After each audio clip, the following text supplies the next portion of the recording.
This is Raising Single.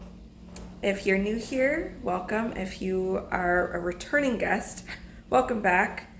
Today's topic is the art of shutting up. Yeah, it's going to get a little spicy today, but we are definitely going to get into the importance of watching our words, especially when it has to do with the Lord, His Word, stewarding His Word faithfully, words over us, our lives, everything regarding us, basically, and watching our words with our kids, because ultimately they are a replica of who we are. So I want to be transparent and let you know that this is a topic that I have struggled with in the past. Definitely rooted in pride. Almost everything is rooted in pride, honestly. The spirit of pride is very rampant, especially in today's culture. And I had to supplicate for and contend to be free from not being able to shut my mouth. Always trying to have the last word. And it hurt relationships. It definitely put me in positions where I didn't have any I don't want to say power in the conversation, but it's almost like you lose the power to make your point when you're being argumentative on purpose, and when you want to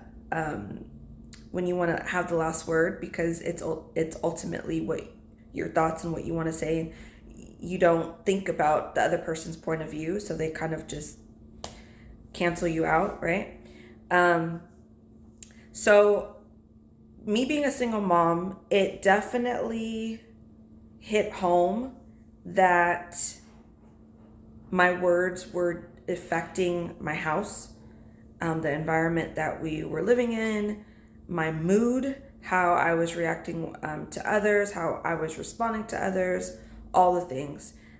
I realized the importance of words years ago, and it only focused on the Word of God. I learned to speak the Word of God with authority and power over my life and over myself, but it didn't really connect with my emotional state and how my words affected others. I was so focused on myself that it wasn't until my daughter was able to express how she felt, specifically with how I responded to her, or the words that I was using to respond to her, that she was like, I don't like it. And that multiplied, definitely gave me insight as to how my words were affecting her, and how I could use my words as either a weapon to hurt or a foundation to heal and to build upon. Proverbs says that a wise woman builds her house and a foolish woman tears it down, and that definitely has something to do with the words that you use and how you use them, and your tone of voice. Everything about words tears down or builds up. If you think about your workplace and just how you respond, if you're a supervisor, a manager, or a leader within your work space or within your community, think about how you say things, whether you say them with an attitude, or you say things with authority, or you say things very soft and quiet, or you just stay quiet and you don't say anything at all. How those individual scenarios affect how people connect with you and how people respond to you, and just the vibes that you get with your relationships. And it's just so interesting. Me being a social worker, I definitely dive into the dynamics of people and relationships, and that's always one thing that negatively or positively affects your relationships and how you dwell within your spaces of life. So In our culture, it's almost like, and it's not almost like, it is, words, your opinions, not yours, but opinions, sorry, opinions are hold more weight and seem more truthful than the actual truth. If you look at social media, if you look at the news, if you look at any platform that allows people to input their opinions, you will find that opinions hold more weight and truth than the actual truth. I've learned that in any given situation, whether it's 3 degrees separated from me, or it's a personal argument, or differences in opinions, I always get only 50% of the truth. So 3 degrees from me is like watching the news or reading something on social media that has nothing to do with me, but I give my opinion, and this is just an example. I give my opinion, and all these comments just start flowing in about my opinion. It's either negative comments or positive comments. It's either people jumping on the bandwagon about what I said or what I thought, or people completely opposing, right? It's either hot or cold. Let's see. If I have a difference of opinion or an argument with someone, I'm only getting 50% of the truth, because the truth that I know is my perspective. If you're very careful and listen to the other person's perspective, maybe you can get that extra 10% in there and putting yourself in their shoes. Maybe you can get that extra 10% in there of knowing the truth. But ultimately, in any given situation, you're only getting 50% of the truth. And this is why the Word of God is so important, is to base your thoughts and your actions on the truth instead of your opinion or other people's opinions. Because opinions are definitely rooted in feelings. Feelings are definitely rooted in whatever given situation, your environment that you're in, and that fluctuates. That's like it's like you're sitting on a roller coaster going up and down. Like, it's crazy, right? You don't want to set your foundation on something that's not stable in the first place, right? So the truth, the word, the truth is definitely going to be your foundation when you are going through the process of shutting your mouth, okay? When you're dealing with your children, and this is ultimately the art of shutting up as a single parent, it's very, very easy because you don't have the other person to lean on. You don't have the other person in your household to kind of counteract or balance you out. It's definitely your interactions with your kids are all on you. Whether you have a good day, whether you have a bad day, whether you have a meh day, how you respond to your kids and how they respond to you is ultimately founded on your ability to either shut your mouth or open it, but wisely. Okay? Your children are replicas of you. So how you respond to them is definitely how they're responding to other family members, to their friends at school. How they're talking about themselves to themselves. They hear and see everything. They're like little sponges. And sometimes I hate it because I'm like, just let me be me. But at the end of the day, I know that my kid is watching me, and I know that she's mirroring and reflecting how I deal with things, how I talk, how I talk about people, talk to people and talk about myself and talk to her. She is very sensitive, and if you have kids like this, God bless, because sometimes me being like, I'm very black and white, and I can be, I don't mean to be, but I can be very harsh with my words because I just kind of just say things. And I assume people, I'd rather say things up front and like to the point rather than like fluff things up. I don't do fluff, especially when people are talking to me about whatever they need to talk to me. I'm just like, I can take it, especially if it's a reprimand or something that, my leader is talking to me about, like, you need to work on this. It's just like, rip off the Band-Aid, give it to me straight so that I know what I'm doing wrong so I can correct it.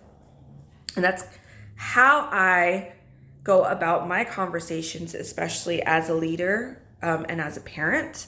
I kind of just get to the point, and my kid is very sensitive to my tone. And if I'm saying things very cut and dry, it can come off as harsh. And I don't mean it to come off as harsh, but she definitely perceives it as, you're a little rough, and she will tell me. I've given her permission to kind of check me in that area, just because I want her to understand that, especially when I'm disciplining her, it's out of love and not out of spite. So, and she has told me multiple times, how you said that, no. Okay, that hurt my feelings. And so I have to go back and tell her sorry, ask for forgiveness, and then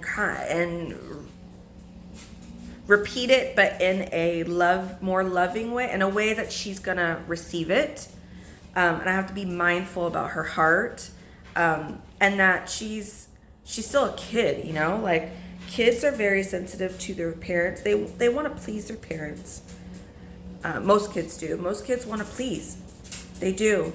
And if they feel that they're not pleasing you, or they're a disappointment to you, it rubs them the wrong way. And if they have space to express that to you, they will. If they don't, they'll just harbor it and kind of like press it down, and it comes out in other ways. So just be careful about your tone.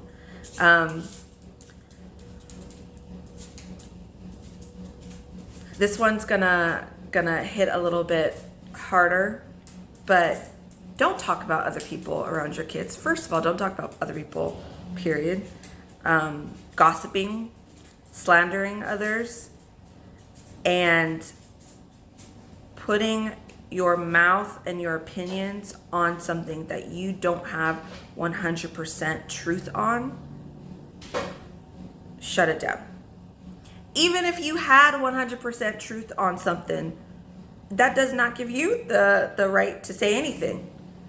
And that's just a general rule. I mean, you find it in the Bible everywhere, but especially in Proverbs.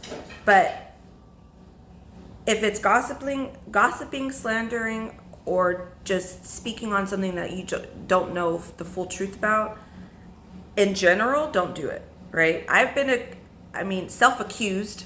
I've been self-accused of doing it in the past, and it never went well. I either felt just wrong about it, or I was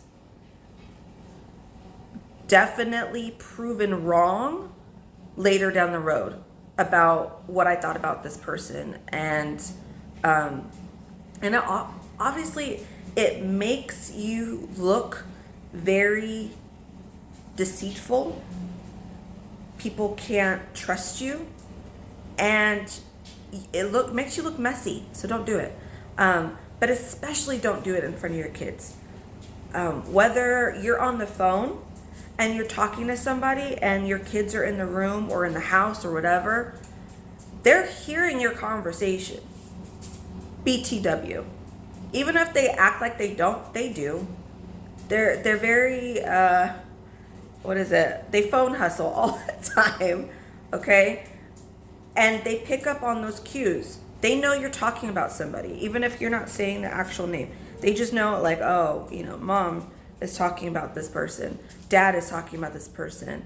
Mom or dad are slandering this person. Oh, they're talking about mom and dad are giving opinions about something. Oh, that's interesting. It's just, and like I said before, they really do take how you act outside into the community. I always tell my kid, you are a walking example of me. And I can't tell her not to act a fool out in the world if I'm not providing a good example as an alternative. If I'm acting a fool, best believe she's going to act a fool in the world too.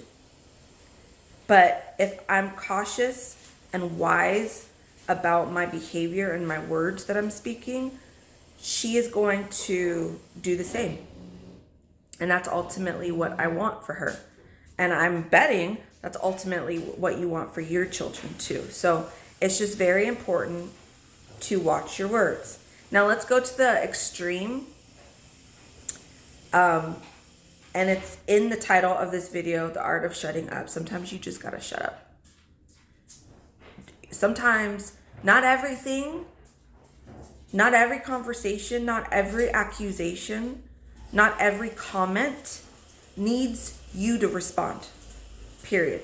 Sometimes power comes from being silent and walking away and letting them have the temporary win.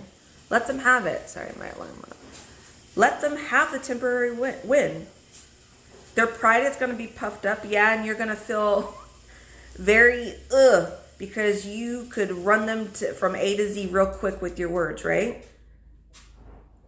And dig deep and pull out some nasty stuff to throw in their face just to hurt their feelings because they said something that you didn't like. They said something that was hurtful to you. But the real power is being able to shut it and walk away. The real power is being able to let them talk, let them run their mess, let them do what they need to do to get whatever, aggression out, and you shutting up. Because that ultimately is not about you. Them coming after you is not about you. It's ultimately about them. And I think that's the resolve that you have to have during arguments, during conversations that don't steer to the left and don't go well, is resolving that when people lash out at you with their words, it is not about you. And honestly, that's helped me even in the midst of an argument, which is crazy. It's helped me gather compassion for that other person, realizing that they must have had some situations and some scenarios that happen in their life to where they really do feel the urge, and it really is like an urge to express how angry they are. Now, disclaimer, if you really did them wrong, I mean, you deserve it. But if honestly you can stand in front of them and say, like, I if you're apologetic and you're genuinely wanting forgiveness for doing something wrong to them, or you honestly believe that you did not do anything wrong, it should result in meekness and you being humble enough to shut your mouth. And I know that's very hard, especially when it comes to co-parenting, because sometimes the other co-parent is so immature and maybe they're their journey hasn't been as productive in maturing in their feelings, maturing in their healing journeys than you. And so you feel like you're up here in like understanding why you do the things you do and trying to be a better person and trying to be understanding, trying to listen more than you speak, trying to be forgiving. And then your co-parent is over here acting a hot mess and they really don't care about changing at all. They think they're in the right about everything. And they're argumentative and they want to see you fail and they will do anything to sabotage your life, right? That's a very hard person, narcissist, right? It's a very hard position to be in as the parent who's trying to improve, because ultimately the scale is way uneven, right? In those situations, it's always best to just be quiet. Let them talk, let them get it out, let them say whatever, and go about your day. Whether they call you names, whether they accuse you of not being a good parent, whether they threaten you, it's just always best to keep your mouth shut and then go to the Lord. And if you need to come up with a strategic plan to make sure you and your child are protected, ask the Lord, pray about it, contend for it, sit in silence and let the Lord speak to you. And then also pray for the co-parent. Ultimately, the co-parent is your child's parent too. And if your child spends any time with this co-parent, you want to make sure that your child is protected mentally and emotionally and physically. So it's in your child's best interest for you to pray for that other parent, especially if they're a hot mess. So, but ultimately, I just want to close with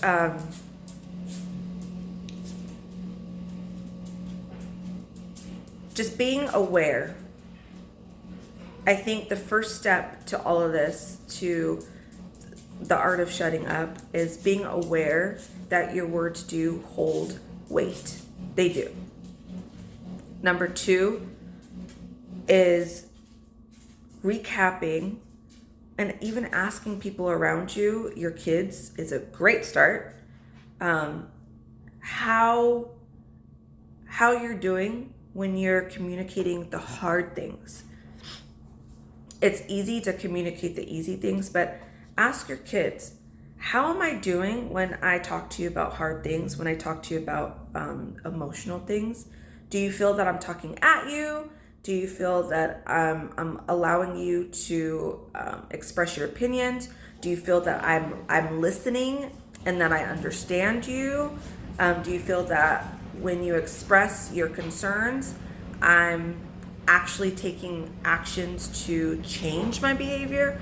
Like, gauge where you are with your kids, because they don't have anything to lose and they don't have any well, they have much to gain from you shutting up, but they honestly don't have anything to lose, and they're your biggest advocate. They want a great parent.